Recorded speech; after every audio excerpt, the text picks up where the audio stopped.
निष्प्रपञ्चाय शान्ताय निरालम्बाय तेजसे विश्वं दर्पणदृश्यमाननगरी तुल्यं निजान्तर्गतम् पश्यन्नात्मनि मायया महीयो भूतं यथा निद्रया यत् साक्षात् कुरुते प्रबोधसमये स्वात्मानमेवाद्वयम् तस्मै श्रीगुरुमूर्तये नमः दक्षिणामूर्तये सच्चिदानन्दरूपाय विश्वोत्पत्त्यादिहेतवे तापत्रयविनाशाय श्रीकृष्णाय वयं नमः संसारसागरे मग्नं दीनं मां करुणानिधे कर्ममोहगृहीतां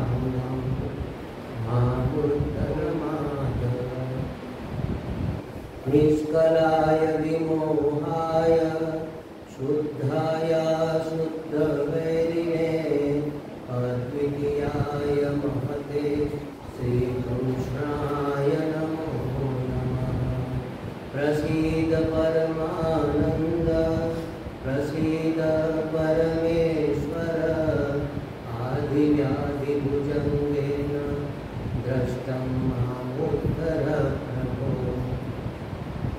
केशव क्लेशहरण नारायण जनार्दन गोविंद परमानंदं मां समुद्धर माधव श्रीकृष्णाय वासुदेवाय देवकी नंदनाय च नन्दगोपकुमाराय गोविन्दाय नमो नमः श्रीकृष्णाय वासुदेवाय हरे परमात्मने प्रणतक्लेशनाशाय गोविन्दाय नमो नमः गोविन्दाय नमो नमः हरि ओम श्री गुरुभ्यो नमः हरि ओम।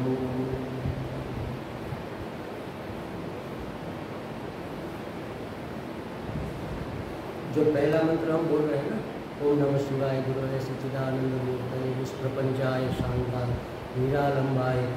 निरालंब उपनिषद का पहला मंत्र है और ये हमारे राजा गुरु दयानंद जी महाराज, उसने किसी एक सन्यासिनी को बताया था कि इस मंत्र का जप किया, ये गुरु मंत्र है और ईश्वर का भी मंत्र है।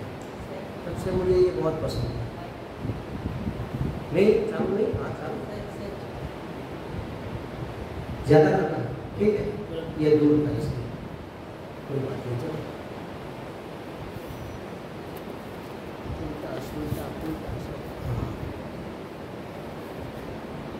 देखो प्रश्न हुआ था, शौनक जी ने सुत जी से पूछा था कल कि भाई जो निवृत्ति निरत है, सुखदेव जी के बारे में पूछ रहे हैं कि निवृत्ति निरत है, निरत माने उसी में रत है, निवृत्ति निरत है, श्रोत्रिय ब्रह्मनिष्ठ है, मतलब ब्रह्मनिष्ठ है तो उसको कुछ चाहिए नहीं, अनपेक्ष है, कोई अपेक्षा नहीं, किसी से कोई अपेक्षा नहीं, किसी व्यक्ति से, किसी वस्तु से, किसी पदार्थ से, किसी घटना से, किसी परिस्थिति से कोई अपेक्षा नहीं कि भाई आज बारिश है तो थोड़ी देर रुक जाए तो फिर हम आराम से सत्संग वन में चले जाए, ये अपेक्षा रहती है ना। कोई नहीं, जो है सो ठीक है, बस जो है। चलते चलते समझो कि अगर पाँव फिसला और गिरे या गिरते गिरते बच गए, ठीक है, अरे ये क्या हो गया भगवान, जरा हमारा ख्याल किया करो, हम बुरे हो गए, ऐसी कोई अपेक्षा ही नहीं, जो हो रहा है ठीक है।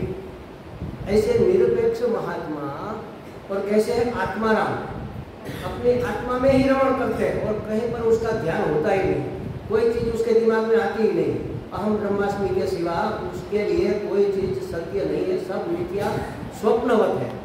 स्वप्न में अगर मुझे लॉटरी लग जाए और सुबह में उठकर मैं पैसे ढूंढने लगूँ तो ये तो बेवकूफ़ी हुई ना। अगर जानते हैं कि ये स्वप्न था तो संसार उसको स्वप्नवत है। तो कहते हैं कि आत्माराम शुक मुनि, ये बहुत दूर पड़ रहा है, दिख नहीं रहा। इस विशाल ग्रंथ का थोड़ा इधर मैं थोड़ा नजदीक आता हूँ इसको बस थोड़ा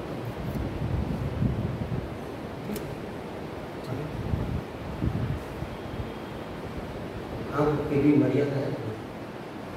तो ऐसे सुख मुनि इस विशाल ग्रंथ का अध्ययन किस लिए किया? कोई कारण तो होना चाहिए ना। हम कुछ करते हैं तो उसके पीछे हमारा कोई हेतु होता है, कोई इच्छा होती है या कोई कामना होती है या कोई अपेक्षा होती है, तभी तो कोई कार्य हम करते हैं। बिना कोई अपेक्षा के, बिना कोई कारण के, बिना कोई हेतु के, बिना कोई उद्देश्य के तो मूर्ख भी प्रवृत्ति में प्रवृत्त नहीं होता, उसका भी कोई उद्देश्य होता है। पागल का भी कोई उद्देश्य होता है। पागल अगर कोई पागलपन कर रहा है तो वो हम नहीं जानते, लेकिन उसको तो लगता है। हमारे यहाँ एक छोटा, जब मैं था खेत में जाता था तो एक पड़ोसी गांव के एक चाचा, कुम्हार थे शायद, हम उसको चाचा कहते, वो पागल थे। तो इतनी सी लाठी लेकर निकलते थे खेत में और रुक कर ऐसे हम पूछते, चाचा जी क्या करें? यहाँ से एरोप्लेन का रास्ता बना रहा हूँ, यहाँ से हम एरोप्लेन लेकर गुजरेंगे, मैं रास्ता बना रहा हूँ। हमें नहीं दिखता है लेकिन उसका तो कोई प्रयोजन है, इसलिए तो वो ऐसे कर रहा है। बिना प्रयोजन के कोई कुछ नहीं करता। अब सुखदेव जी को क्या प्रयोजन? कोई अपेक्षा ही नहीं है, कोई कामना नहीं है, कोई वृत्ति उठती ही नहीं द्वैत की। तो फिर उसने इस ग्रंथ का अध्ययन कैसे किया? तब सुख जी उसको उत्तर देते हैं कि आत्मा रामश्च मुनयो निर्ग्रंथा अपि उरुक्रमे कुर्वन्त्य हेतु की भक्ति इत्थम भूतम गुणो हरि। उसका कहने का मतलब ये है कि जो ज्ञानी है निर्ग्रंथा, जिसकी अविद्या की ग्रंथि टूट गई है, खुल गई है, अविद्या ग्रंथि नहीं है, मतलब ग्रंथि को अविद्या ग्रंथि भी कहते हैं, अहंकार की ग्रंथि भी कहते हैं, चित्त-जड़ ग्रंथि भी कहते हैं, सब एक ही बात है। अविद्या के कारण ही हमने चित्त और जड़ को एक कर दिया है, चैतन्य और जड़ को एक मान लिया। ये शरीर जड़ है, हमने चैतन्य के साथ मिलाकर ये मैं हूँ, मैं जीऊँगा, मैं मरूँगा, मैं करूँगा, मैं खाऊँ, सब मैं करते रहते पूरा दिन। तो ये सब मान्यता जो है इसी का नाम ग्रंथि है। तो कहते हैं कि जो ज्ञानी है, जिनकी अविद्या ग्रंथि, अविद्या की गांठ खुल गई है या टूट गई है, और जो आत्माराम है, सदा ही आत्मा में ही रमण किया करते हैं, वे मुनिजन अपि, वह मुनिजन भी, हम तो करते हैं, वह मुनिजन भी उरुक्रमे अहेतु की भक्ति कुर्वन्ति। उरुक्रम त्रिविक्रम भी कहते हैं, भगवान का एक रूप है, वामन बने थे, फिर तीनों लोग पांव उठाकर नाप लिया, ये विक्रम मतलब बहुत बड़े हो गए। उरुक्रम, अपने उरु को, अपने पांव को ऊंचा किया था जो भगवान ने, मतलब विशाल त्रिलोकीनाथ कहते। उसकी अहेतु की भक्ति मुनिजन, ऐसे मुनिजन भी किया करते हैं। क्यों किया करते हैं भाई? क्या जरूरत पड़ गई उसको? क्योंकि भगवान के गुण ही इत्थम भूतम ऐसे अद्भुत है कि उसको आकर्षित किए बगैर रह नहीं पाते। भगवान की ओर अपने आप को आकर्षित कर ही बैठते हैं। भगवान के गुण ही, किसी से प्रेम कब होगा? जब उसके गुण हमें आकर्षित कर लें। तो भगवान के गुण ही इतने अद्भुत हैं, इतने मधुर है, इतने अद्भुत है, जो सबके चित्त को अपनी ओर खींच लेते हैं, सबके मन को अपनी ओर खींच लेते हैं। इसीलिए तो भगवान का नाम हरि है। हरि क्या है? चित्तम वित्तम नवनीतम इति हरति इति हरि। चित्त को खींचते हैं, जिसके ऊपर कृपा करनी है उसका वित्त खींच लेते हैं। कहा ना उसकी गौवा मर जाए, उदाहरण दिया था, उसका वित्त हर लेते हैं, उसका सब हरण कर लेते हैं। और नवनीतम, उसको भी हर लेते हैं। नवनीत माखन चोर है ना, सीधी सीधी भाषा में माखन चोर समझ लो, भगवान ने लीला की, लेकिन उसके पीछे एक प्रतीक है। देखो 33 कोटि देवता जिस शरीर में वास करते हैं वो है गौ, गाय। गाय के शरीर में 33 कोटि देवता है, ऐसी हमारे धर्मशास्त्र की मान्यता है। हमारे शास्त्रों का कहना है, वो तो गलत हो नहीं सकता। अब गाय का सार क्या? दूध। दूध का सार घी। ठीक है, ये अंतिम वस्तु आ गई। घी में से फिर आगे कुछ नहीं बनेगा, ये शुद्ध सार है। लेकिन घी के पहले मक्खन होगा, वह भी सार तो है लेकिन अशुद्ध है, उसमें छाछ मिली हुई है। घी और छाछ मिलकर जो रहता है वह नवनीत होता है, वह मक्खन होता है। अब हमारे यहाँ क्या है? आत्मा सर्वसार रूप है। समग्र सृष्टि, समग्र शास्त्र, समग्र ज्ञान, उसका सार है आत्म तत्व। अब उसमें कुछ मिलावट भी है, जीवात्मा। तो हम जीवात्मा है, जीवात्मा का हरण करके उसको शुद्ध करते हैं, इसलिए उसका नाम हरि है। हम जीवात्मा अपने आप को मानते हैं। उसमें से जीव को तपाकर, मक्खन से घी कैसे बनाते हैं? उसको तपाते हैं ना। तपाते हैं तो क्या होता है? जो छाछ है वो जल जाती है और नीचे बैठ जाती है, गुड़ कणी कणी कणी जैसा हो जाता है। शायद आपको सबको पता होगा। अपने गुजराती में कीटू के माखणનું कीटू, हाँ, वो नीचे बैठ जाता है, ऊपर पूरा घी, शुद्ध घी आ जाता है। तो भगवान भी हमारे जीवत्व को जला देते हैं। कैसे जलता है जीवत्व? हमारे तप करने से। तप माने सहनम सर्व दुखानाम अप्रतिकार पूर्वकम। तब उसका नाम है सभी आई हुई परिस्थितियों, दुखद परिस्थितियों और सुखद भी अप्रतिकार पूर्वक उसको सहन कर लेना, इसी का नाम है तप। और गीता जी के 17वें अध्याय में 15, 16, 17 या 16, 17, 18 श्लोक नंबर है। 3 प्रकार का जो तप है वहाँ बताया गया कि मन का तप क्या है, वाणी का तप क्या है और शरीर का तप क्या है। द्विज, गुरु, उसकी सेवा करना, ये शारीरिक तप है। और मौन रहना, ये वाणी का तप है। ऐसे ये 3 श्लोक बहुत महत्वपूर्ण है, आप जरा देख लेना। तो तप किसको कहते हैं? हम कहते हैं ना हमें तप करना है, कोई तप कर रहा है, तो क्या तप माने करना क्या होता है उसमें? तो वहाँ गीता जी ने स्पष्ट किया है कि ये मन का तप है, ये वाणी का तप है और ये शरीर का तप। तीनों तप हमें करने पड़ेंगे। और वह तप करने के बाद हम तपेंगे, मतलब हमारा शुद्धिकरण होगा। मक्खन में से सार रूप आत्म तत्व निकल आएगा। अभी मक्खन की तरह हम जीवात्मा है, अपने आप को हम सिर्फ जीव नहीं कहते, आत्मा कहने की हिम्मत नहीं होती कि आत्मा, हम कैसे आत्मा हो सकते? आत्मा तो परमात्मा होता है। तो अपने आप को दोनों को मिलाकर कह दिया जीवात्मा। ये है कि जड़ ग्रंथि, जीव और आत्मा तो एक हो नहीं सकते। जीव माने परिचिन, आत्मा माने परिपूर्ण, दोनों एक कैसे हो सकते हैं? लेकिन हमने कर दिया। जैसे मैंने लास्ट टाइम कहा था ना कि सुख हमारा स्वरूप है, सुख हमारा स्वभाव है, आनंद हमारा स्वभाव है। भगवान भी सोचता होगा जब हम दुखी होते हैं तो भगवान मुझे समझ में नहीं आता, ये चैंपियन दुख कहाँ से ढूंढ कर लाया? दुख तो मैंने बनाया ही नहीं। भगवान सोचते होंगे भगवान ने दुख बनाया ही नहीं। पूरे जगत में भगवान ने कहीं पर भी दुख नहीं बनाया। पीड़ा अलग चीज है, समझ लो, पीड़ा हमारे कर्मों का फल है। दुख नहीं बनाया। क्यों? कैसे कहते हैं दुख नहीं बनाया? क्या उसका प्रमाण है? भगवान स्वयं इस संसार रूप बने। और भगवान कैसे? सत्य, चित्त, आनंद। या तो सब सत्य है, या तो सब चैतन्य है, या तो आनंद स्वरूप है। 3 ही डायमेंशन उसने दिए हमें। तो सब चीजें आनंद स्वरूप होनी चाहिए। तो दुख कहाँ से हमने पैदा कर? ये तो हमारी क्रिएशन है। देखो भगवान कहते कितना चैंपियन है आदमी, दुख पैदा कर लिया। और एक बात और, ये बात निकली है तो मैं कह दूँ आपको, हम सबको लगता है कि जीवन में दुख ज़्यादा है सुख के बजाय। ऐसा लगता है कि कदम कदम पर सुख तो थोड़ी देर आता है, तुरंत दुख आ जाता है। या तो कमर दर्द करने लगती है, या कोई अपमान कर देता है, या कुछ छीन जाता है, या धन डूब जाता है, या कुछ चीज़ें टूट जाती है। कोई ना कोई दुख आता ही रहता है। और हमारे, मैंने कहा था ना, वो एक रसानंद जी जामनगर वाले, हमारे गुरु जी की बात, ट्रेन की तरह दुख दुख दुख दुख दुख दुख दुख, इतना दुख, फिर एक सीटी बची है, फिर दुख दुख दुख दुख दुख दुख, ऐसे ट्रेन जीवन की चलती है। तो बहुत सारे दुख और एक सुख। ऐसा होना चाहिए क्या? जरा सोचो। नहीं, ये कहीं पर हमारी गलती है समझने में, हमारी समझ फेर है। क्यों? क्योंकि पाप कर्म का फल है दुख, पुण्य कर्म का फल है सुख। मनुष्य जन्म कब मिलता है? पुण्य प्रबल होंगे, पाप कम होंगे, तब मनुष्य जन्म मिलता है। अगर पाप ज़्यादा है तो भोग्यों नहीं मिलेगी। चतुष्पाद, 4 पाँव वाले, 6 पाँव वाले जंतु, जीव, पशु, पक्षी, ये भोग्यों नहीं आए, वहाँ बनेंगे। अगर पुण्य बहुत ज़्यादा है तो स्वर्ग में जाएंगे, स्वर्ग का सुख भोगेंगे। लेकिन लगभग बैलेंस, उसमें भी पुण्य थोड़े ज़्यादा और उसमें इतना तारतम्य, देखो पुण्य थोड़े ही ज़्यादा है, समझो कि 49% पाप है और 51% पुण्य है, तो मनुष्य जन्म तो मिलेगा क्योंकि पुण्य ज़्यादा है। कहाँ मिलेगा? जंगल में, आदिवासी में या स्लम एरिया में।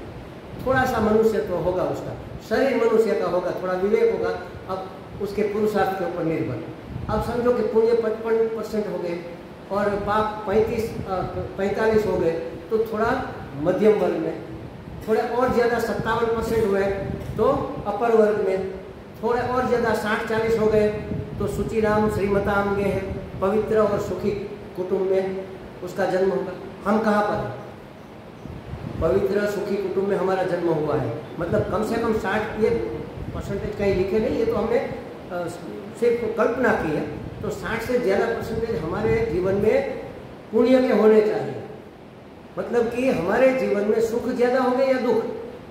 सुख ज़्यादा होने चाहिए, लेकिन हमें तो लगता है दुख ज़्यादा है। कहाँ गड़बड़ है? हमने सोचा ही नहीं। देखो, हमने स्वभाव से दुख को ज़्यादा बता दिया है। जैसे आप अपने कमरे से निकले, अभी पास वाले कमरे में कोई एक फैमिली आया है स्टे करने के लिए, पति पत्नी और एक बच्चा भी है, बच्ची भी है, और इस तरफ भी एक पति पत्नी आए हैं। कुछ गड़बड़ हो गई, ये जो सिर्फ पति पत्नी है उसके साथ कुछ बोला चाली हो गई, समझ लो। आपने कचरा हमारे दरवाजे पर क्यों फेंका? हम कहते तुमने फेंका, ऐसा कुछ हो गया, समझ लो। तो वो आदमी ने मुँह चिढ़ा दिया। अब हम तैयार होकर निकले और वो आदमी हमें देखकर मुंह फेर लिया, तो हमें क्या लगेगा? मौका मिलने दो, मैं तुम्हारी खैर नहीं है, तुम्हें बता दूंगी मैं कौन हूँ, या मैं तुम्हें बता दूंगा मैं कौन। ऐसा होगा ना? दुख का प्रसंग हुआ, समझ लो, इसको दुख मानेंगे। और उधर देखा तो वहाँ से वो बच्ची निकली, लाल फ्रॉक, लाल रिबिन, लाल तिलक, लाल नेल पॉलिश, लाल सैंडल, परी, लाल परी दिखती है। अरे वाह बेटे, कितनी सुंदर दिख रही। हाँ, आज आंटी आज मैं लाल परी बनी हूँ, तो हमें खुशी होगी ना उसको देखकर। अब रात तक कौन सी घटना हमें याद रहेगी? वो मुंह चिढ़ाए ये वाली या लाल परी वाली? नहीं, लाल परी वाली तो तुरंत भूल जाएंगे, वो याद रखेंगे, सोते वक्त भी याद आएगा। जब वो सामने आएगा खैर नहीं उसकी, तो दुख को खींचकर रबर की तरह हम पूरा दिन खींचते हैं, पूरी जिंदगी खींचते हैं, इसलिए लंबा लगता है। और सुख को तुरंत भूल जाते हैं। 1 घंटे के बाद वो लाल परी याद नहीं रहेगी, लेकिन रात को सोते वक्त तक जो मुंह चिढ़ाया था ना, वो याद रहेगा। मैंने उसका क्या बिगाड़ा है? मुंह बनाता है मेरी ओर। ऐसे हमारे यहाँ होता है, शिविर में जब जाते हैं तो कई लोग फरियाद करते हैं, देखो स्वामी जी ऐसे साधक होते हैं, ऐसे ऐसे व्यवहार कर। अरे भाई, वो जैसे जैसे तू क्यों चल रहा है? छोड़ उसको, उसकी पंचायत करने की हमें क्या जरूरत है? भगवान ने उसको ऐसा बनाया, उसका परिणाम वो भोगेगा। ज़्यादातर हमारी ऐसे ही उंगली होती है, वो ऐसा, ये ऐसा। और यही दुख का कारण है। दुख है नहीं, हमने बढ़ा चढ़ाकर उसको बना दिया है। अगर हमारा सुखी कुटुंब में मनुष्य जन्म हुआ है, सुशिक्षित संस्कारी हम हैं, तो हमारे पुण्य बहुत ज़्यादा है, तो हमारे जीवन में बहुत ज़्यादा सुख होना चाहिए। लेकिन हमने छोटा सा दुख खींचकर इतना लंबा कर दिया। अगर वास्तव में किसी से झगड़ा हो गया और किसी ने हमारा थोड़ा नुकसान कर लिया, तो कहेंगे कि हम कलेजे पर लिख कर रहेंगे, मरते दम तक नहीं भूलेंगे। तो चलो भाई, कौन कर सकता है, क्या कर सकता है कोई? तो ये हम ही खींच रहे हैं ना, ये बेवकूफ़ी है, समझ नहीं पा रहे हैं ना, हम ही अपना नुकसान कर रहे हैं। तो कहते हैं कि ये जो महात्मा लोग हैं वो क्या करते हैं? वो आत्मरति, आत्माराम होते हैं, बस आत्मा में ही रमण करते हैं, बाकी पंचायत में पढ़ते ही नहीं। जिसका जो होना है जो करते करो, स्वप्न है, उसमें क्या गलत क्या सही, क्या मेरा क्या तेरा। जब स्वप्न ही है तो मेरा मेरा नहीं रहेगा, तेरा तेरा नहीं। जैसे आँख खुलेगी सब खत्म, उसी तरह जैसे ज्ञान में जागेंगे सब खत्म। ये समष्टि का स्वप्न है, वो हमारा अकेले का होता है, वो सुबह में उठते ही जाग जाते ही मिट जाता है। लेकिन ये समष्टि का स्वप्न है। किसी एक को ज्ञान होगा तो उसके लिए संसार मिट गया, लेकिन हमारे लिए तो रहेगा। वो भी देखेगा लेकिन समझेगा कि ये मिथ्या है। कैसे? जैसे वो मृगजल होता है ना, हम दौड़ते हैं पानी पीने के लिए, तो पता चला कि वहाँ पर तो मृगजल है, वास्तविक जल नहीं है। अब दूसरे दिन वहीं से निकलेंगे, दूसरे दिन भी दिखेगा, लेकिन हम समझ गए कि ये जल नहीं है, बस ये ज्ञानी की स्थिति। वो देखेगा दुनिया को, लेकिन समझेगा कि ये तो स्वप्न है, मिथ्या है, इसमें कुछ लेने देने जैसा कुछ नहीं है। तो ऐसे आत्माराम भी भगवान के इतने सुंदर और मधुर गुण हैं, तो उसकी लीला, उसके गुण का उसकी ओर खींच जाते हैं। और इसीलिए भगवान को नवनीत चोरम कहते हैं, चित्त चोर कहते हैं, उसको वित्त चोर कहते हैं। चित्त चोर तो हमने सुना ही है, नवनीत चोर भी सुना है, वित्त चोर हमें पसंद नहीं आता। नहीं नहीं, भगवान धन लूट ले ये तो ठीक नहीं, इसलिए उसको हमने स्वीकार नहीं किया। बाकी है वही, वो भी चित्तम वित्तम नवनीतम चोरम इति हरि, हरति इति हरि, इसको हर लेते हैं, उसका नाम हर। हर लेना माने चोरी कर लेना, लूट लेना, छीन लेना।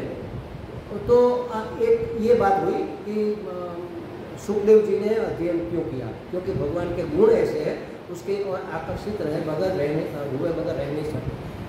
कैसे हुआ था पता है आपको? सुनिए घटना, किसी ने भागवत में, व्यास जी ने भागवत लिखा। अब इसका कोई अधिकारी मिले तो उसको ये पढ़ाए, किसको अध्ययन कराएंगे, अध्यापन कराएंगे, कोई इसका अधिकारी चाहिए ना। तो सुखदेव जी से उत्कृष्ट अधिकारी कौन हो सकता है? लेकिन वो तो निवृत्ति निरत है, वो तो घूमते रहते हैं, वो तो बैठते ही नहीं। अब क्या करें? तो उसने अपने 2 चेलों को एक एक श्लोक दिया कि जाओ इस श्लोक को, जहाँ सुखदेव जी की झोपड़ी है, वहाँ जहाँ गुफा में रहते हैं, वो जब स्नान करने निकले ना गंगा जी में या नदी में, सरस्वती में, जहाँ पर भी, तब इस श्लोक को बोलना। हाँ नहीं नहीं, 2 श्लोक दिए थे, एक श्लोक बोला, एक आधा नहीं पूरा बोलना, लेकिन एक ही बोलना, फिर दूसरा बोलना। एक चेला एक बोलेगा, मरहा पीड़ा, वो वाला। तो सुना, अरे इतना सुंदर कोई हो सकता है क्या? भगवान, इसके भगवान इतने सुंदर हैं, तो आकर्षित हुए।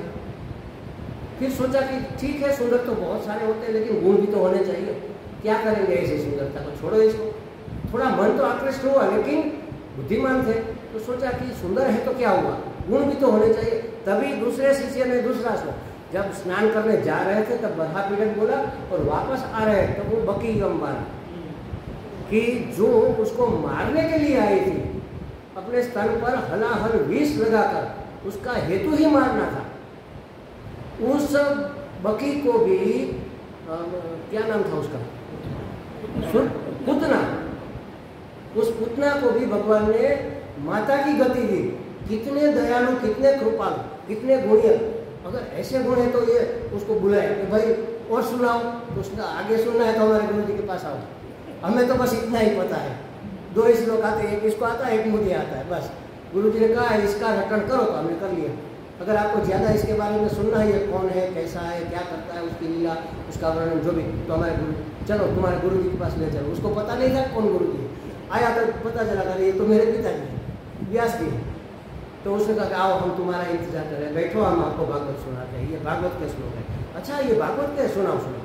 फिर पूरा भागवत उसने सुना। तो भगवान के गुण देखकर सुखदेव जी आक्रोश हुए। ये प्रश्न था ना कि सुखदेव जी तो गौदहन से ज़्यादा कहीं टिकते नहीं, तो इतना पूरा भागवत पढ़ने में तो कितना टाइम लगेगा?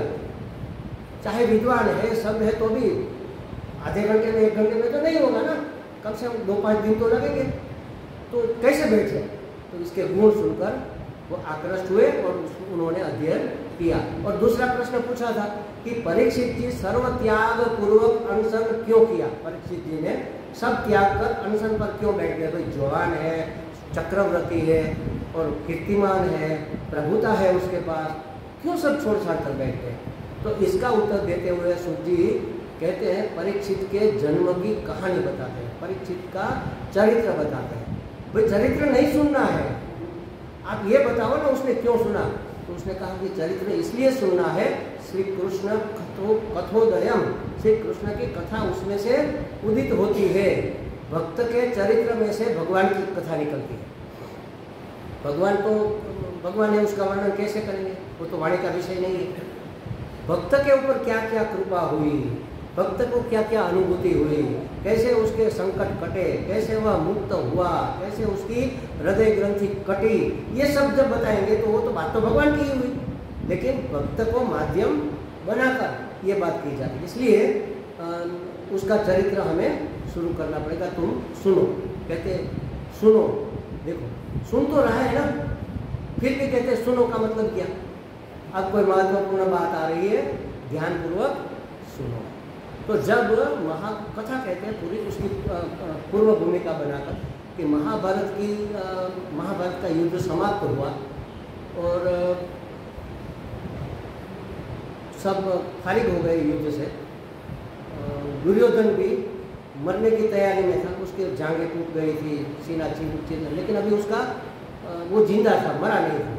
अश्वत्थामा उसका मित्र था, तो उसके पास गया, उसका प्रिय करने के लिए पूछा कि भाई बोलो मैं क्या करूँ तुम्हारे लिए।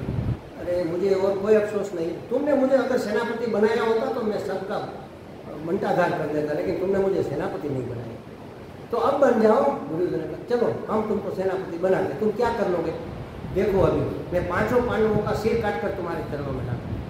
दुर्योधन को अफसोस ये था कि मेरे 100 भाई मर गए और उसका एक भी खंडित नहीं हुआ, एकाध तो मरता तो मुझे संतोष होता, मैं संतुष्ट होकर मरता। तो दुष्ट तो यही सोचते हैं ना, और क्या सोचेंगे। तो अश्वत्थामा ने सोचा कि वैसे तो मैं उसको जीत नहीं सकता, तो रात को, वहाँ नियम नहीं था रात को युद्ध का, सूर्यास्त होने के बाद कोई युद्ध नहीं कर सकता और छुपके से वार तो कोई भी नहीं करता। तो रात को उसके टेंट में गया और वहाँ पर सोए हुए 5 भाई को, उसके सर को काट दिया। हुआ यह था, भगवान को पता चल गया, भगवान उसको कहीं और ले गए थे और उसकी पथारी पर, उसके पलंग पर उसके बेटे सोए थे। भीम का बेटा भीम की पथारी पर, ऐसे पांचों बेटे पांचों पथारी पर, तो उसको काट कर वो ले गए उसके सर को। तो दुर्योधन को भी अफसोस हुआ कि अरे तुमने ये क्या किया, तुमने तो हमारे वंश का नाश कर दिया, बहुत गलत किया, जघन्य कृत्य जिसको कहते हैं। तो रात को नींद में किसी को मार देना, किसी के खेत में, किसी के घर में आग लगा देना, हमने सुना ना धुंधुकारी, उसको आतताई या आतंकवादी कहते हैं। और आतंकवादी को मारना कर्तव्य है, उसका अनुशासन करना यह कर्तव्य है। कर्तव्य का मतलब है धर्म। तो आतताई को मारना धर्म है, इसमें पाप नहीं लगता, दोष नहीं लगता। आतताई को मारते हैं तो उसमें दोष नहीं लगता। हमारे सैनिक जब दुश्मनों को गोली से मारते हैं तो क्या उसको पाप होता है, पाप लगता है? नहीं, उसकी ड्यूटी है, उसको तो स्वर्ग मिलता है। अगर युद्ध में वह लड़ते हुए मर जाए तो मातृभूमि की रक्षा के कारण उन्होंने अपनी आहुति दी है, तो उसको स्वर्ग मिलता है। तो कहते हैं कि वो तो सर काट कर लाया, तो जब द्रौपदी को पता चला तो कितना दुख होगा, 5 पुत्र मर गए। वो तो पीड़ा से करा रही थी। अर्जुन ने प्रतिज्ञा की कि मैं अश्वत्थामा का सर काट कर तुम्हारे पास लाऊंगा, ये मेरा प्रॉमिस है। उसको वचन दे दिया और उसको सांत्वना दी। गए कृष्ण को साथ लेकर दोनों और पकड़ा अश्वत्थामा को। लेकिन उसने सोचा कि उसको मारना तो धर्म है, लेकिन अहिंसा परम धर्म है, अहिंसा परमो धर्म। तो धर्म की परीक्षा करते हुए अर्जुन ने उसको मारा नहीं। देखो, जब हमारे सामने 2 बातें आए ना कि धर्म करे कि न करे, तो धर्म और परम धर्म, उसमें परम धर्म का पलड़ा भारी है। तो अहिंसा परमो धर्म, चाहे कुछ भी हो जाए हमें हिंसा नहीं करनी। महाराज अहिंसा तो इतना परम धर्म माने सबसे श्रेष्ठ धर्म अगर कोई है, सभी धर्म उसमें, परम का मतलब यही है कि सब उसमें समा जाता है। तो अहिंसा परम धर्म है। बस एक अहिंसा का 100% कोई पालन कर ले तो सभी धर्मों का पालन होगा, आपकी मुक्ति हो, आपका अंतःकरण शुद्ध हो जाएगा। अहिंसा माने शारीरिक हिंसा तो नहीं, किसी जीव जंतु को मारना ये तो नहीं, बिल्कुल, ये तो स्थूल बात है। मन से भी किसी का बुरा नहीं सोचना, वाणी में भी एक शब्द हमारा ऐसा न निकले कि किसी को हर्ट करे, किसी को गलत लगे, बुरा लगे। हमारा वाणी, हमारे विचार और हमारा व्यवहार किसी को दुख पहुंचाए ऐसा नहीं होना चाहिए। ऐसी अहिंसा तो हमारे गुरु जी भी पालन कर सकते हैं, हम तो नहीं कर सकते। स्वामी जी की तो क्या बात है, हम एक एक गुण जब हमारे सामने आते हैं ना तो हम तो आफरीन हो जाते हैं उसको। इतने अहिंसक महाराज, 2005 से हम उसके संपर्क में हैं। आज कितने साल हो गए, एक बार भी उसके मुंह से हमने कठोर शब्द नहीं सुना। गुस्से की तो बात ही नहीं है, कठोर शब्द तक नहीं सुना, मजाक में भी नहीं। एक घटना मैं आपको सुना। एक बार मैं पौरवी दीदी सब कैंप में गए थे और स्वामी जी की सेवा में एक भुवनेश्वरी माँ थी, वो सेवा करती थी। वो हमारी बहुत प्रिय थी, क्लोज थी हमारी, और पौरवी दीदी को मित्र जैसी थी।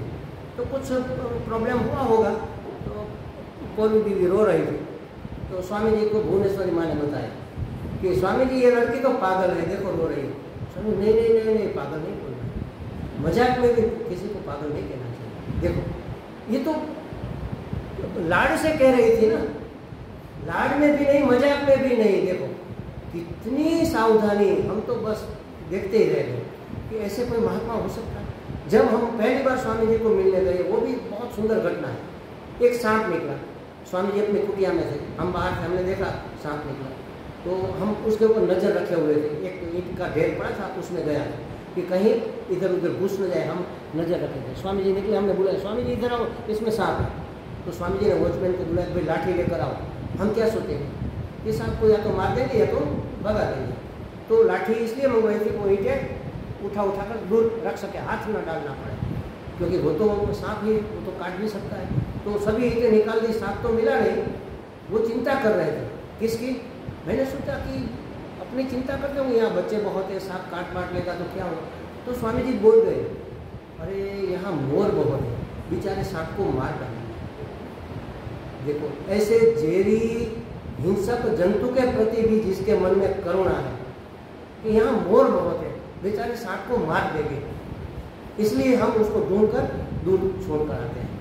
हमारे आश्रम में वहाँ पर मोर बहुत है। तो कहाँ तक की अहिंसा, उसके भाव में भी हिंसा नहीं है, उसके विचारों में भी हिंसा नहीं, उसकी वाणी में तो है ही नहीं, वर्तन की तो बात ही नहीं है। तो यहाँ तक अगर अहिंसा का पालन किया जाए तो ये परम धर्म। तो अर्जुन ने धर्म का विचार किया, धर्म परीक्षा करते हुए महापुरुष अर्जुन, ऐसा लिखा है अखंड जी महाराज, महापुरुष अर्जुन ने अपने पुत्रों के हत्यारे को, उस गुरु पुत्र को मार देना नहीं चाहा। कृष्ण ने तो कहा कि मार दो। वो तो दोनों तरफ बातें बोलते हैं, कृष्ण तो देखते हैं, परीक्षा करते हैं कि इसमें कितना विवेक है, मार, ये मिल जाए मार दो। नहीं, हम नहीं मारेंगे। क्यों? क्योंकि मारना तो धर्म है, अधर्म तो नहीं है, लेकिन अहिंसा परम धर्म है, तो हम परम धर्म को महत्व देंगे। तो उसने उसका पालन किया। न हिंस्यात सर्वभूतानि, ऐसा शास्त्र का वचन है, किसी भी भूत को, मतलब प्राणी को नहीं मारना चाहिए। ये लोग जो जैन लोग होते हैं ना, वो तो बहुत अहिंसा का पालन करते हैं। हम इतना तो ज़्यादा नहीं कर सकते, लेकिन वो तो हरी घास पर भी नहीं चलते, क्योंकि उसमें भी जीव है। हमारे यहाँ अहिंसा का मतलब इतना ही, इतनी व्याख्या है कि जिसको हम पकड़ने जाए और वो डर कर भागे, उसको नहीं मारना। अब हम बैंगन तोड़ने जाए तो बैंगन डर कर भागता नहीं है, उसमें भी जीव है। हम मुर्दे को खा नहीं सकते, लकड़ी को खा सकते हैं क्या? नहीं। अनाज खाते हैं क्योंकि उसमें जीव है। गेहूं का दाना आप भून कर पीस कर खाते हो, अगर उसको बो दोगे तो उसमें से छोर निकलेगा। आम खाते हैं, उसकी गुठली में से आम का पेड़ निकलेगा, सजीव है। लेकिन जब हम उसको पकड़ने जाते हैं तब वह भागता नहीं है, डरता। मतलब इतनी सेंस उसमें, इतना चैतन्य अभिव्यक्त नहीं हुआ, उसको हम खा सकते हैं। ये नियम जो अपने बचाव के लिए हमसे दूर, चींटी को आप बीच में उंगली रखो, वो दूर भागेगी।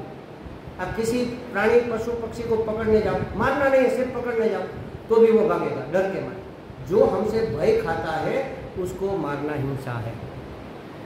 बाकी सजीव ही भोजन, जीव से भोजन, एक जीव दूसरे जीव का भोजन है, कोई भी, वो तो करना ही पड़ेगा। मतलब वह जीव कौन सा है, यह हमें विवेक करना चाहिए। तो कहा कि अहिंसा परमो धर्म। उसने परीक्षा की कि हम जीव हिंसा नहीं करेंगे, न हिंसा सर्वभूतानि। तो उसने गुरुपुत्र को मारना न चाहा। अब क्या किया? उसको बंदी बनाया, पशु की तरह बांधकर वह द्रौपदी जी के पास ले गया। अब देखो द्रौपदी जी की रुजुता, उसकी महानता देखो आप। देखते ही वो तो उसको बंधा हुआ भी देख नहीं सके, पशु की तरह बांध कर ला रहे थे। अरे ये क्या करो, छोड़ो जल्दी। उसको प्रणाम किया, अरे गुरुपुत्र है, उसको ऐसे पशु की तरह बांध कर कैसे ला सकते हो? देखो उसके पुत्रों का हत्यारा, उसको भी बंधा हुआ सहन नहीं कर सकी। कितनी रुजुता होगी उसके अंदर, कितनी महानता होगी, कितनी धर्मपरायणता होगी, आप देखो। और फिर क्या कहती है कि इसको मारना तो बिल्कुल ही नहीं है, क्योंकि जो अपने बेटों के मारने से हमें दुख हो रहा है, हम नहीं चाहते कि उसकी माँ को भी ऐसा ही दुख हो। और इसकी माँ सती नहीं हुई इसके कारण, इस बेटे के कारण वो सती नहीं हुई।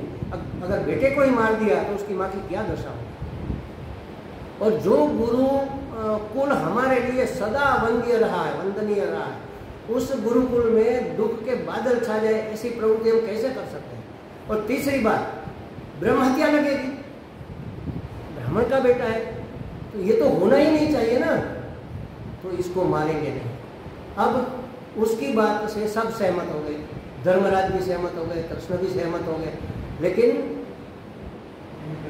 भीमकर्मा जो भयंकर कर्म करने वाला भीम, नहीं मारो इसको, वो सहमत नहीं हुआ। अब क्या करें, दो विभाग हो गए, कोई कहता है मारो, कोई कहता है नहीं मारो। मार तो सकते नहीं, क्योंकि ये परम धर्म है, गुरुपुत्र है, ब्राह्मण बटुक है, उसको मार कैसे सकते हैं। तो कृष्ण ने अर्जुन को कहा कि कोई ऐसा रास्ता निकालो कि सबकी बात रह जाए। अब क्या निकाले, तो अर्जुन तो बुद्धिमान था ना, तो उसने उसका मणि नोच लिया, काट नहीं लिया महाराज, कातर से, या बाल में लगा था, कातर से नहीं काटा, उखाड़ लिया, बाल सहित उखाड़ लिया। थोड़ी पीड़ा भी हुई और धुतकार कर भगा दिया, जैसे कुत्ते को छट हट हट ऐसे। तो ऐसा मणि काट लिया और धुतकार तिरस्कार कर दिया, तो उसका वध हो ही गया। समझ, अपमान किसी का भयंकर अपमान करना उसका वध करने के बराबर है। किसी बुजुर्ग का अगर हम अपमान करें तो वध करने बराबर। हमारे समान कक्ष से तो अपमान वध नहीं माना जाता, छोटा है उसका भी वध नहीं, लेकिन हमारे जो गुरु है, हमसे बड़े जो है, उसका अपमान, उसका तिरस्कार करना वो वध के बराबर है। एक बार अर्जुन की प्रतिज्ञा थी कि भाई मेरे धनुष्य का, उसका जो गांडीव था ना, उसका कोई अपमान करेगा तो मैं उसको, उसका सर काट दूंगा, उसका वध कर दूंगा, ये प्रतिज्ञा थी। और कोई ऐसी घटना घटी कि युधिष्ठिर ने उसके गांडीव का अपमान कर दिया। अब क्या करें, अब वो तो बुजुर्ग है, बड़े भाई है, और धर्मराज है, और राजा भी है, उसी के शासन में तो सब रह रहे हैं। अब अपनी प्रतिज्ञा है कि मेरे गांडीव का जो अपमान करेगा मैं उसका वध कर दूंगा। अब मुश्किल में पड़ गया कि युधिष्ठिर को मारे कैसे, और नहीं मारेंगे तो प्रतिज्ञा टूटेगी। प्रतिज्ञा तो तोड़ते नहीं वो लोग। कृष्ण ने रास्ता बताया कि बुजुर्ग है ना, बड़ी है ना, बड़ा भाई, उसका अपमान कर दो, वध हो गया। उसका तिरस्कार कर दिया तो समझो कि वध हो गया। और युधिष्ठिर भी समझते थे, तिरस्कार को तिरस्कार नहीं माना तो दोष नहीं लगा, क्योंकि वो जानते थे इसकी प्रतिज्ञा है। तो ऐसे उस जमाने में देखो कैसा सिद्धांत था सब। तो यहाँ पर उसको निकाल दिया, छोड़ दिया, उसका मणि लेकर उसको धुतकार दिया, तो समझो कि उसका वध ही हो गया। ब्रह्म हत्या भी नहीं हुई और वध जैसा हो गया, उसकी प्रतिज्ञा भी पूरी हो गई। तो फिर क्या हुआ कि फिर युधिष्ठिर ने भगवान की प्रेरणा से 3 अश्वमेध यज्ञ किए। अब एक अश्वमेध यज्ञ करने में इतना ज़्यादा खर्च होता है, अच्छे राजा नहीं कर सकते, उसका खजाना खाली हो जाता है। अब 3 अश्वमेध कैसे कि इतना बड़ा युद्ध करने के बाद कुछ बचा तो था नहीं, धन चाहिए ना उसके लिए, धन तो था नहीं, तिजोरी खाली पड़ी थी। तो 3 अश्वमेध यज्ञ कैसे किए, तो उसका समाधान यहाँ बताते हैं कि महाराजा मरुत, पूर्व में मरुत महाराजा हुए थे, मरुत, उसके पास उसने एक यज्ञ किया था। उस यज्ञ में ब्राह्मणों को इतनी दक्षिणा दी थी कि ब्राह्मणों से उठाई नहीं गई, वो छोड़कर चले गए, चांदी के तो बर्तन फेंक कर चले गए। तो वो जो खजाना ब्राह्मणों ने फेंक दिया था, जो नहीं उठा पाए थे, वो इतना ज़्यादा था। तो कृष्ण ने कहा कि राज्य में बिन वारस पड़ी हुई कोई भी संपत्ति राजा की होती है। क्या बज रहा है? अच्छा, माइक स्पीकर में कोई आवाज आ रही है। तो वो संपत्ति राजा की मानी जाती है, राज्य की मानी जाती है। जैसे समझो कि कोई बैंक में हमारा अकाउंट है और वो आदमी मर गया, उसका कोई वारसदार नहीं है, तो वो रिजर्व बैंक में जमा हो जाती है। उस जमाने में वह राजा के पास हो जाए। तो उस धन को भगवान ने बताया कि वह उत्तर दिशा में जाओ, इस जगह पर वो धन पड़ा हुआ है, तुम मंगवा लो और उससे यज्ञ करो। और उस धन को मंगवा कर 3 यज्ञ करवाए। देखो कृष्ण की तो क्या बात है, सब बातों का उसको पता होता है, सबका सॉल्यूशन उसके पास है। टेढ़ी टांग वाला बड़ा अद्भुत है, बड़ा अद्भुत है, वास्तव में बहुत अद्भुत है। तो 3 अश्वमेध यज्ञ किए। अब कृष्ण द्वारका जाने के लिए तैयार हो गए। अब हमारा काम खत्म हो गया, अब हम जाएंगे। जैसे ही रथ पर चढ़ने जा रहे थे तो दौड़ती हुई उत्तरा आई, हे गिरधर, हे गोपाल, हे गोविंद, हमें बचाओ। क्या हुआ था? उसको निकाल बाहर किया था ना, हाँ, अश्वत्थामा, वो द्वेष में था तो उसने तीर छोड़ा कि पांडवों का वंश नष्ट हो जाए, ब्रह्मास्त्र छोड़ा। तो उत्तरा के गर्भ में तो परीक्षित था, अगर गर्भ भी नष्ट हो जाएगा तो फिर वंश बचेगा ही नहीं। भक्तों का वंश नष्ट हो जाए ये भगवान कभी नहीं चाहेंगे। और पांडव भी उसके भक्त थे, उसको भी तो बचाना था। तो देखा कि उत्तरा आ रही है, उसके पीछे ब्रह्मास्त्र पड़ा है अश्वत्थामा का। तो भगवान ने अपना सुदर्शन चक्र छोड़ा पांडवों की रक्षा के लिए। बीच में सुदर्शन चक्र आ गया, 5 भक्तों पांडव और माता कुंता की रक्षा सुदर्शन से की। और उत्तरा के गर्भ में स्वयं प्रवेश कर गए। अंगुष्ठ मात्र होगा, प्रकाश स्वरूप, हमारे अंगूठे की साइज का प्रकाश, वह आत्मा का माना जाता है। उसमें आत्मा इस प्रकार से रहती है, ऐसा चैतन्य स्वरूप, प्रकाश स्वरूप है। वैसा अंदर घुसकर छोटा रूप लेकर अंगुष्ठ मात्र होकर उत्तरा के गर्भ में प्रवेश कर गए और अपनी माया से उत्तरा के गर्भ को ढांक दिया। यहाँ तो इतनी बात आती है, आगे आएगी फिर से, कि गदा लेकर स्वयं गर्भ के आसपास गदा भी घुमाते रहे और खुद भी घूमते रहे ताकि वो ब्रह्मास्त्र काम कर न सके। धीरे धीरे धीरे ब्रह्मास्त्र शांत हो गया। और परीक्षित ने क्या किया? वो तो 10 महीने का गर्भ था, प्रसव होने ही वाला था, समझ। वो देख रहा है कि अरे ये कौन सुंदर सुंदर छोटा सा कौन बालक है, इतना सुंदर मनमोहक, और वो हमारी रक्षा कर रहा है, ये कौन होगा, कौन? वो तो जानता नहीं था, अभी तो बच्चा था। देख रहा है, टुकुर टुकुर देख रहा है, देख रहा है। फिर जब उसका जन्म हुआ तब सब में वही, ये वो है, ये वो है जो मेरी रक्षा करने आए थे, वो है क्या, वो है क्या, सबकी परीक्षा करता, इसलिए उसका नाम परीक्षित रखा। वास्तव में उसका नाम परीक्षित नहीं था, तो परीक्षित नाम पड़ा, सबकी परीक्षा करता था कि मेरी रक्षा करने वाली ये तो नहीं, लगता तो ऐसा ये 2 हाथ पाँव, लेकिन ये नहीं है।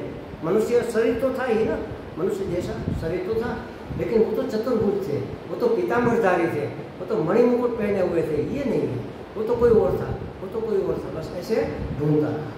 तो कहते हैं कि उत्तरा ने प्रार्थना की, हे देवाधिदेव, 3 शब्द देखो उसकी प्रार्थना में।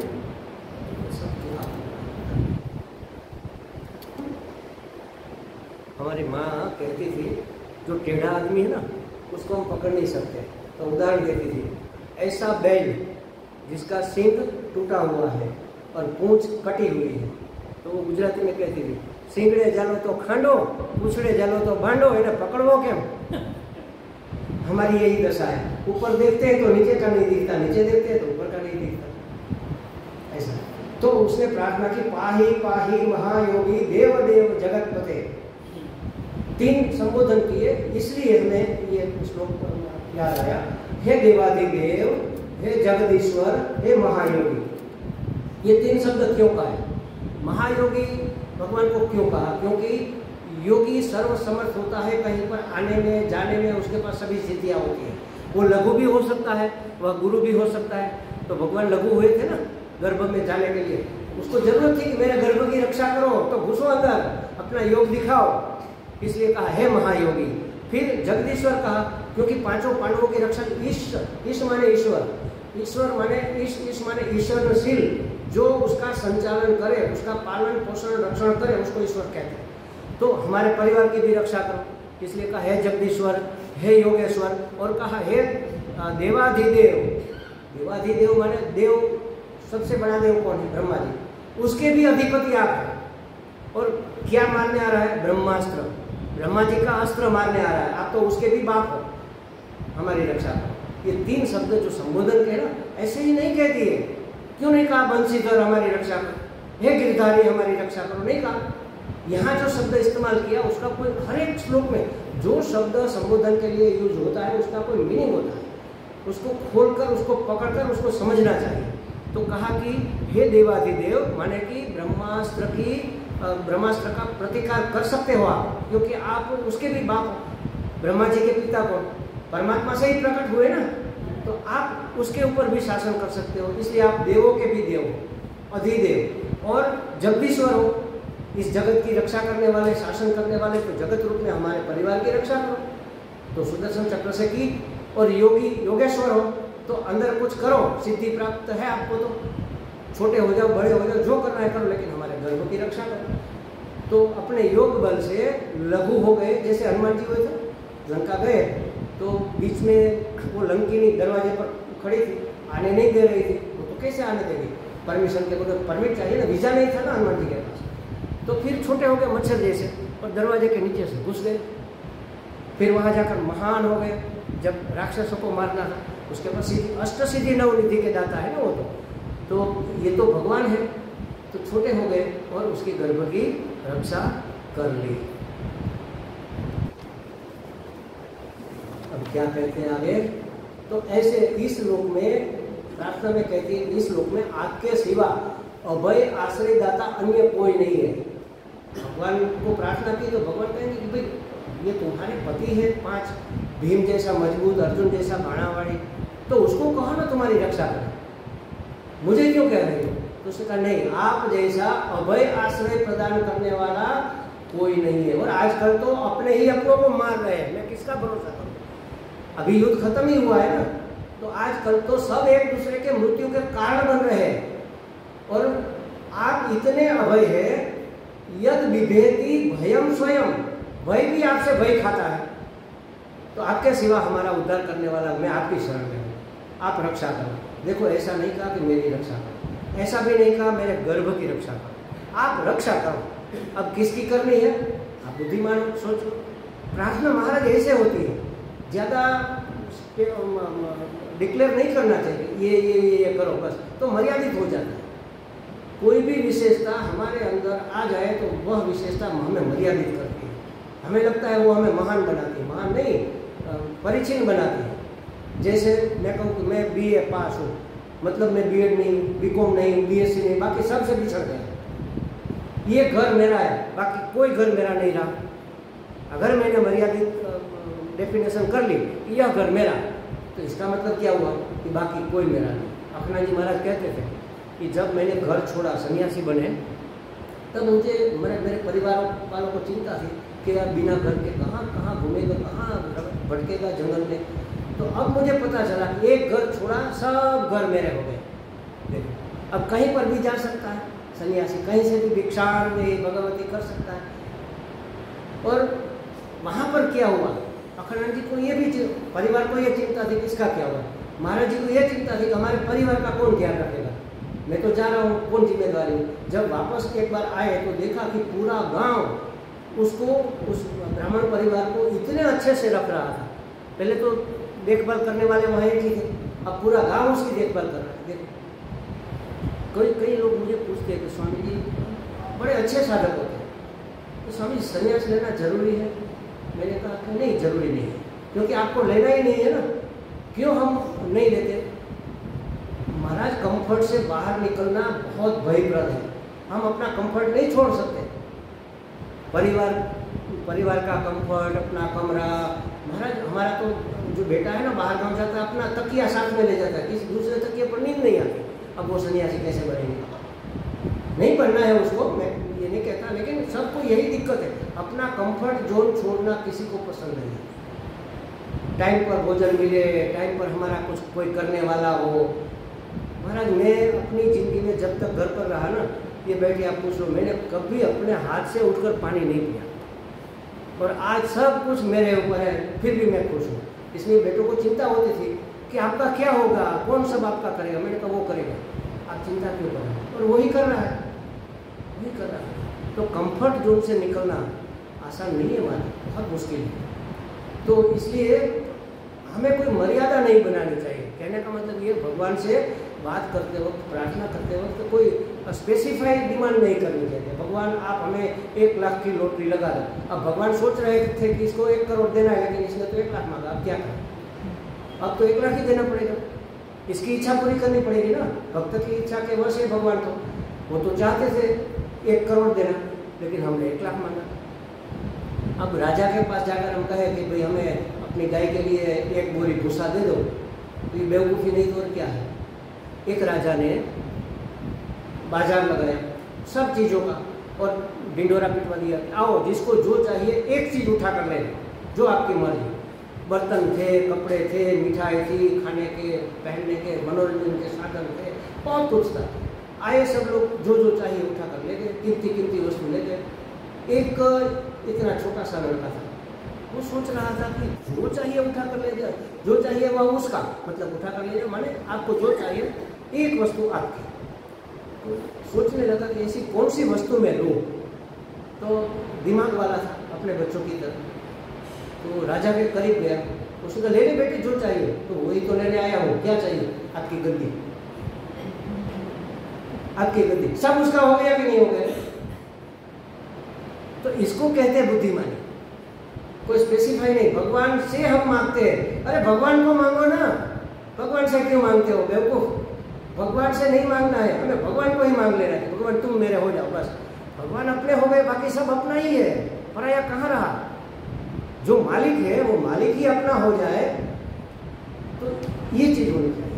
तो कहते हैं कि हे भगवान, आपके सिवा तो अभय प्रदान करने वाला कोई नहीं है, इसलिए आप रक्षा करो, हमारी रक्षा करो, गणों की रक्षा करो। नहीं, आप रक्षा करो, क्योंकि आपसे तो भय भी भय खाता है। यद विभेति भयम स्वयं, स्वयं भय भी आपसे भयभीत रहता है, अतः आप हमारी रक्षा करो। भगवान ने देखा कि अश्वत्थामा का ब्रह्मास्त्र आ रहा है, तो अपने सुदर्शन से उसने परिवार की रक्षा की और स्वयं अंगुष्ठ मात्र होकर गर्भ में प्रवेश कर गर्भ की रक्षा की। अब सब बातें हो गई, अब फिर जाने लगे, क्योंकि जा ही रहे थे ना, रथ पर एक पांव रखा और वो दौड़ कर आई। अब ये हो गया तो उसने कहा माता अब हम चलते हैं। तो कुंती माता उसको प्रार्थना करती है, कुंती स्तुति के नाम से ये प्रख्यात बहुत सुंदर प्रार्थना है। हम जो एक श्लोक बोलते हैं ना, वो उसी का है, वो आएगा। उसने कहा नमस्ये पुरुषम त्वा आद्यमेश्वरम प्रकृते परम अलक्ष्यम सर्वभूतानाम अंतर्बहिरवस्थितम। प्रकृति से पर माने माया से पर, जिसके वश में प्रकृति है, जिसके वश में माया है, प्रकृति के भी ईश्वर, आदि पुरुष, परम ईश्वर, परमेश्वर। हम ईश्वर कहते हैं, ईश्वर का जो ईश्वर है उसको परमेश्वर कहते हैं। आपको नमस्कार, क्योंकि आप सर्वसमर्थ है, तो मैं आपको नमस्कार करूं माने सब आपके नीचे। तो आप अगर मुझे मिल जाओ, आप मेरे हो जाओ, तो मुझे कोई भय फिर नहीं रहेगा। तो आपको मैं नमस्कार करती हूँ। आप समस्त भूतों के बाहर भीतर अखंड एक रस स्थित है, फिर भी माया से अपने आप को ढककर इंद्रियों की वृत्ति के विषय नहीं बन पाते। ऐसे इंद्रियातीत तीन विशेषण देते, देखो उसका अर्थ है। इंद्रियातीत है आप, अव्यय है, अमाप है। आपको कैसे कोई जान सकता है? आपको कोई नहीं जान सकता। इसके तीन विशेषण दिए। आप इंद्रियातीत हो माने अतीन्द्रिय हो, इंद्रियों के विषय नहीं माने दिव्य हो। तो दिव्य को पार्थिव लोग नहीं जान सकते, पृथ्वी के लोग। अव्यय हो माने नित्य हो। नित्य कौन होता है? जो सत्य होता है। हमारी परंपरा में जब संन्यास दीक्षा होती है ना, तो गुरुजी हमारी पोटेंशियलिटी देखकर हमें नाम प्रदान करते हैं कि इसमें कौन सी पोटेंशियलिटी, कौन सी शक्यता बनने की है। या तो वो लक्षण दिख रहा है या तो वो लक्षण हो सकता है, तो ऐसे नाम देते हैं। तो जब मेरी दीक्षा हुई तो नाम ढूंढने में 1.5 मिनट लगा। 2-4 महात्मा भी बैठे होते, तो कोई सजेस्ट करता कि स्वामी जी ये रखें। गुरुजी ने कहा नहीं, ये मुझे ठीक नहीं लग रहा। दूसरा, तीसरा 1.5 मिनट हुई। फिर हमारे स्वामी जी ने कहा कि निष्ठानंद रखें। तो दयानंद जी महाराज ने कहा हाँ ये ठीक है, निष्ठान। फिर स्वामी जी ने सोचा नित्य निष्ठान, उसने नित्य आगे से जोड़ा। मेरा नाम दोनों गुरुओं से मिला हुआ है। नित्य मिला दयानंद जी महाराज दादा गुरु से, और निष्ठानंद मिला स्वामी जी से। क्या अर्थ हुआ इसका? नित्य जो सत्य है वह परमात्मा है, उसमें जिसकी निष्ठा बनी रहे, बनी रहनी चाहिए, नहीं है तो बनाओ। ऐसे निष्ठा के कारण अखंड आनंद में रहने वाला नित्य निष्ठानंद, ऐसे नामकरण होता है। ये तो प्रसंग है, मैंने बता दिया। तो ऐसे होता है। तो यहाँ 3 शब्द बताए। इंद्रियातीत माने दिव्य, अव्यय माने नित्य। नित्य तो सत्य ही होता है, सत्य परमात्मा का स्वरूप है। तो है अव्यय माने नित्य, अमाप माने अनंत, जिसकी कोई मर्यादा नहीं है। ऐसे आप आपको कोई कैसे जान सकता है? हमारी इंद्रियां एक वस्तु को भी पूरा पूरा नहीं जान सकती, अंश मात्र जान सकती। मैं आपको देखूं तो आगे से देख सकता हूँ, पीछे कैसे देखूंगा? पूरा पूरा हम अपनी इंद्रियों से किसी चीज को नहीं जान सकते। और मर्यादा भी है, कहाँ तक दिखेगा? 1 किलोमीटर दूर तक, फिर इससे आगे नहीं दिखेगा। कान सुनेंगे, कहाँ तक सुनेंगे? 10 मीटर, 50 मीटर, 100 मीटर की आवाज़ सुनेगा, बहुत बहुत, इससे आगे नहीं सुन पाएंगे, मर्यादा है इसकी। तो आप तो अनंत है, आपको कौन जान सकता है, कौन पहचान सकता? उसमें भी मैं कह रही है, कुंती माता कह रही है, एक तो ये परिस्थिति है इंद्रियों की, मनुष्यों की, उसमें भी मुझ जैसी अल्पमती स्त्री। अब यहाँ पर हमें क्या होना चाहिए? हमें वांधा होना चाहिए। नहीं नहीं, आपने अल्पमती कैसे कह दिया?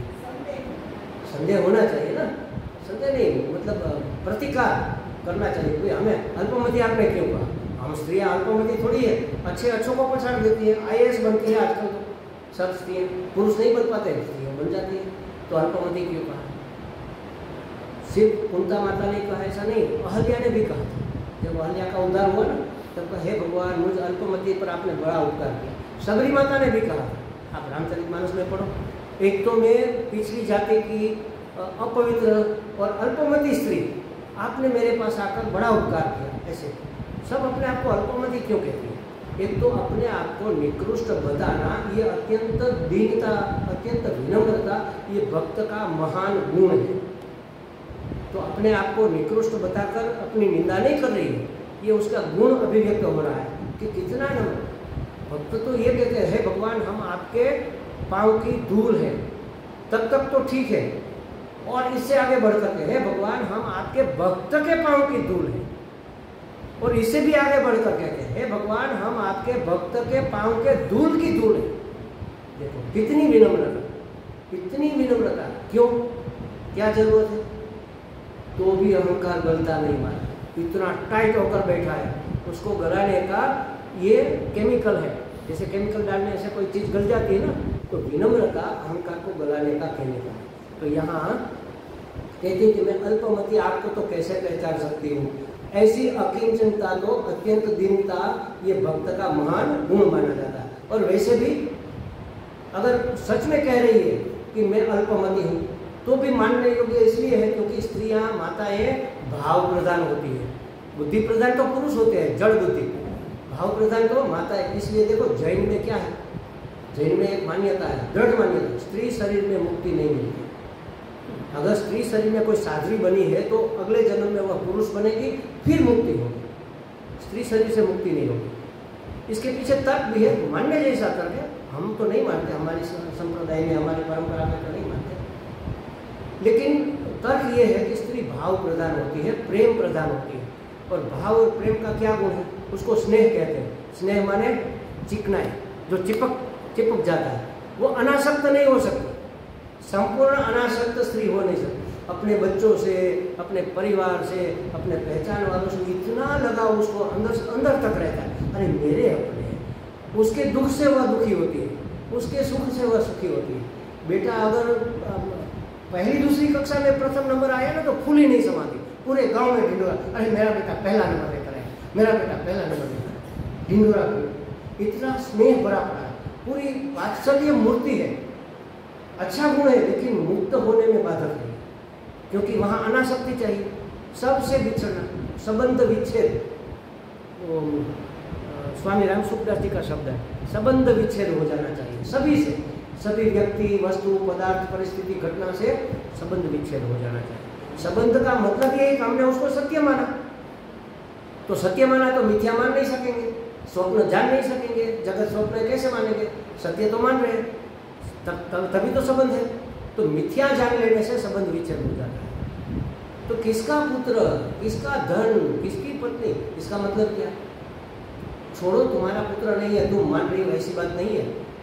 कितने पुत्र तुम्हारे जन्मों जन्मों में हो गए, किस किस को पुत्र मानोगे? इस जन्म में ये पुत्र है, पहले के जन्म में कोई और पुत्र था। एक राजा थोड़ा पुण्यशाली था, किसी संत की सेवा करता था, तो बीमार हुआ, उसको डर लगा कि मैं मर जाऊंगा तो मेरा क्या होगा। तो संत को पूछा कि महाराज मेरी आयु से बताओ ना। तो उसका बस अब मरने वाला है।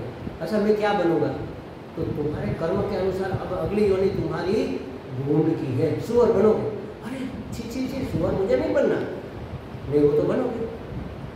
तो फिर उसमें मुक्ति, जब मरोगे तो उस योनि से मुक्ति हो जाएगी। उसने अपने बेटों को बुलाया, राजकुमारों को, कि देखो स्वामी जी ने बताया कि मैं सुअर बनूंगा और ऐसा ऐसा निशान बताया इस क्षेत्र में। जैसे समझो कि हरिद्वार के सप्त सरोवर रोड पर मैं रहूंगा और यहाँ पर तिलक होगा, पूंछ सफेद होगी, ऐसा ऐसा निशान बताया। आप ऐसे सुअर को देखो तुरंत मार देना तो मेरी मुक्ति हो जाए। अब गुजर गए, अब बच्चे ढूंढने लगे कहाँ पर सुअर है, कहाँ पर सुअर। 1 दिन 2 दिन 5 दिन 15 दिन, महीना 2 महीना 2 4 6 महीने हो गए। उसमें एक दिन ऐसा सुअर नजर में आ गया, दिखने में आ गया। हाँ बस यही है, तलवार लेकर दौड़ा उसके पीछे।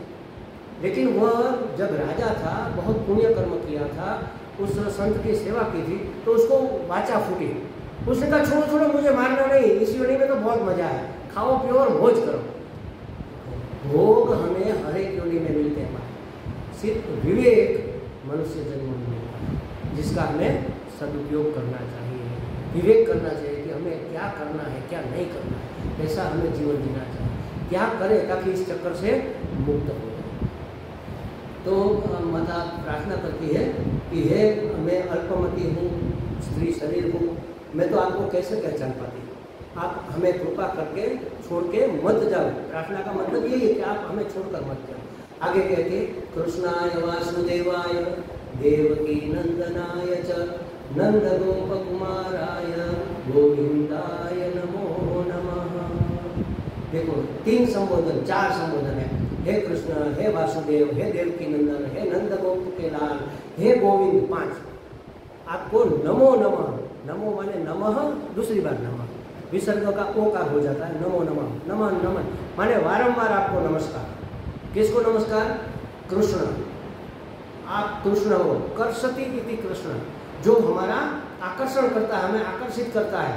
हर एक पदार्थ को जो आकर्षित करता है, या तो हर एक पदार्थ में हमें जो आकर्षित करता है, वह कृष्ण तत्व है। किसी की सुंदरता, किसी की वाणी, किसी का व्यवहार, किसी की नीति, किसी के सिद्धांत, किसी का स्वभाव हमें आकर्षित करता है। पशु पक्षी के भी, पशु की सुंदरता, मोर हमें सुंदर लगता है, कोयल की आवाज़ मधुर लगती है, मैना की आवाज़ मधुर लगती है, बुलबुल की आवाज़ पसंद आती है, गुलाब का फूल पसंद आता है, उसका रूप हमें आकर्षित करता है। तो जहाँ इस दुनिया में जो भी वस्तु हमें आकर्षित करे, कर्षति इति कृष्ण, वो कृष्ण का तत्व है। वहाँ पर कृष्ण इस रूप में अभिव्यक्त हुए हैं। तो हे कृष्ण माने कि हमें आकर्षित करने वाले हे भगवान, ऐसी प्रार्थना। आपको नमस्कार। और दूसरा क्या कहा? वासुदेव, वो तो आप हम समझ गए। वासना वासुदेव, सब में जो बसा हुआ है, हर जगह छाया हुआ है, हर व्यक्ति में, हर वस्तु में, हर पदार्थ में, हर घटना में जो ओतप्रोत है, वह है वासुदेव। हे वासुदेव आपको भी नमस्कार। देवकी नंदन, देवकी को आनंदप्रद, माँ को जो आनंद देता है, तो देवकी तो आनंद, कृष्ण को लेकर कितनी खुश थी। तो देवकी को आनंद प्रदान करने वाले सगुण साकार को भी नमस्कार। और हे नंद गोप कुमार, हे नंद गोप के लाडले लाल, नंद आनंदन का नाम है नंद, उसमें आलुप्त हो गया। जैसे हमारी 4 अवस्थाएं होती है ना, जागृत, स्वप्न, सुषुप्ति और चौथी तुरीय, उसमें से च निकल गया है। वास्तव में उसका नाम है चतुरीय, चौथी। उस अवस्था का कोई नाम ही नहीं है, इसलिए क्रम से बताया, ये पहली दूसरी तीसरी मानो तो फिर वह चौथी, उसका कोई नाम नहीं है। लेकिन अपभ्रंश हो गया, तुरीय हो गया, तो वह हमने उसका नाम मान लिया। वास्तव में वह नाम नहीं है, वह उसका क्रम बताते हैं। चतुरीय शब्द से तुरीय शब्द बना। तो इसी तरह नंद का मतलब है आनंद, उसमें से आलुप्त हो गया। आनंद को आनंद प्रदान करने वाले, जगत में जहाँ भी हमें आनंद मिलता है, उस आनंद का स्रोत कहाँ पर है? उसकी गंगोत्री तो आप है, आप ही से ये आनंद यहाँ तक आकर अभिव्यक्त हो रहा है। हे नंद गोप के लाडले लाल, लाडला माने आनंद देने वाला।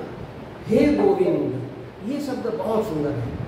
एक शब्द इतना सबल है सिर्फ हे गोविंद कहने से परमात्मा तुरंत नंगे पांव दौड़े आते हैं।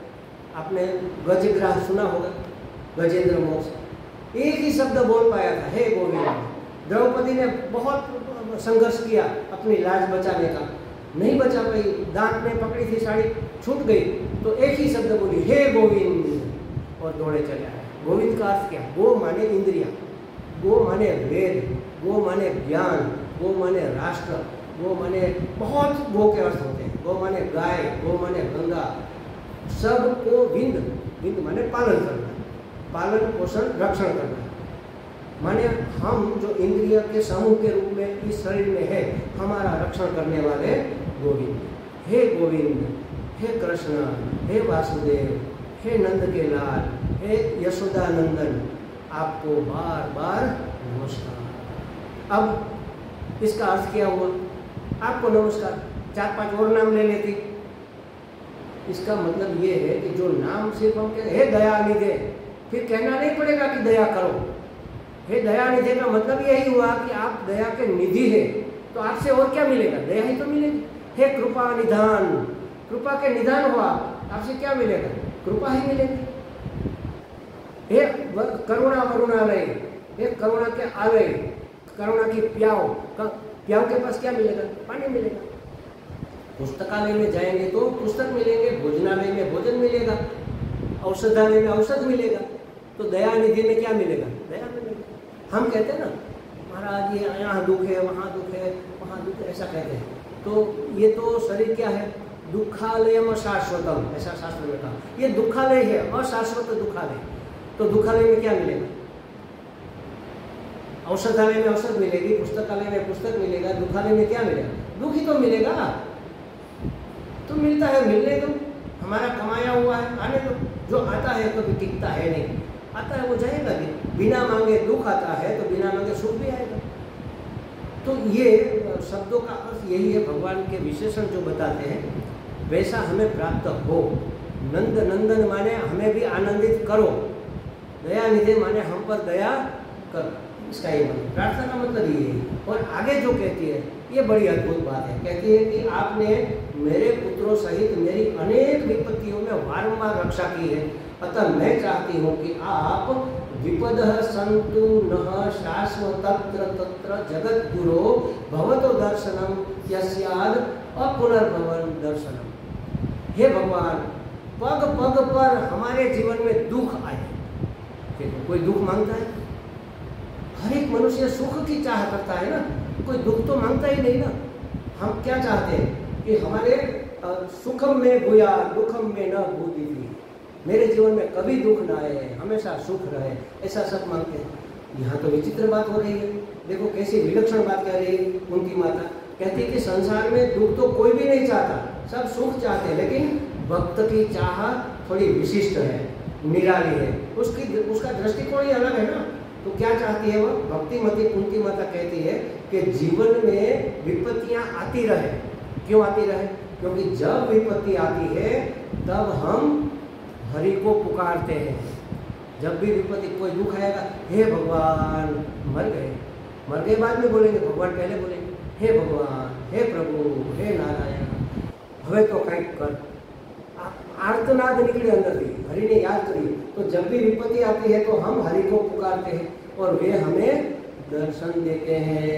नहीं स्वामी जी, हमें तो दर्शन नहीं दिया। दर्शन माने समझ, भगवान के दर्शन की बात नहीं है, भगवान का दर्शन माने समझ। महादर्शन का अर्थ है समझ देते हैं, इस समस्या से निकलने की समझ हमें प्रदान करते हैं। तो उस समय भगवान हमें दर्शन देते हैं, और जब दर्शन प्राप्त होता है तो विपत्ति भी संपत्ति बन जाती है। जो विपत्ति आई वास्तव में वह संपत्ति बन गई। कैसे संपत्ति कहेंगे इसको? इसको संपत्ति क्यों माने? तो विपत्ति काल में निरंतर भगवत स्मरण रहता है तो वह काल तपस्या बन जाती है। देखो, हे राम हे राम हे राम, जो दुखी आदमी है बार बार राम राम बोलता ही रहेगा, और हम जो सुखी है कई दिनों के बाद एक आध बार याद आया तो आया, वरना सुख भोग में, भोगने में, संसार में, बेटे बेटियों में, भ्रमण करने में कहाँ हमें टाइम मिलता है भगवान को याद करने। तो जब दुख आता है तो भगवान याद आता है, भगवान याद आते हैं, भगवान का दर्शन प्राप्त होता है, समझ प्राप्त होती है, तो विपत्ति भी कैसे संपत्ति बन जाती है कि भगवत स्मरण सतत बना रहता है और दुख का जो काल है वह हमारी तपस्या का काल बन जाता है और ईश्वर साधना का काल बन जाता है।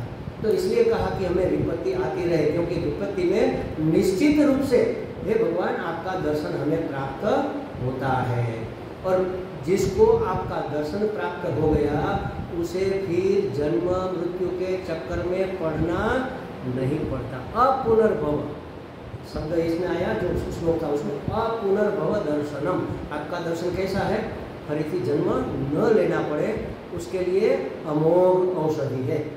तो ऐसी आराधना करती है